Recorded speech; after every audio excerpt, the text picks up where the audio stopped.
మనలో కొంతమంది ఉంటారు. వాళ్ళకేంటంటే వారి యొక్క టాలెంట్‌ని చూసుకొని, అందాన్ని చూసుకొని విపరీతమైన గర్వం.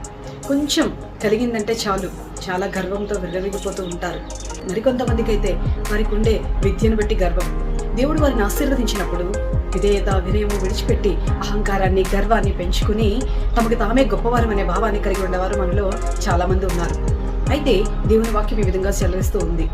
నాశనములకు ముందు గర్వము నడుచును, పడిపోటకు ముందు అహంకారమైన మనసు నడుచును అని దేవుడు సెలవిస్తూ ఉన్నాడు. మనం తెలుసుకోవాల్సింది ఏంటనగా, మనము నాశనం అయిపోతున్నాము అనే లక్షణాలు మనలో వస్తున్నాయంటే నీలో గర్వం పెరుగుతుంది. నీలో ఉండే గర్వము నిన్ను పతనానికి తీసుకుని వెళ్తుంది. దేవుడు చెప్తుంది ఒకటే, నిన్ను నీవు తగ్గించుకొని అనేక మందికి మాదిరిగా జీవించమని దేవుడు కోరుకుంటున్నాడు. అంతేగాని లూసిఫర్ వలె, కొంతమంది దేవునికి అవిధేయుల వలె నీవు కూడా గర్వంతో కానీ లోకంలో జీవించినట్లయితే నీ పతనాన్ని నువ్వే చేతులారా తెచ్చుకుంటున్నట్టు. అందులో ఉండేటువంటి ఆ టాలెంట్స్ని బట్టి మనము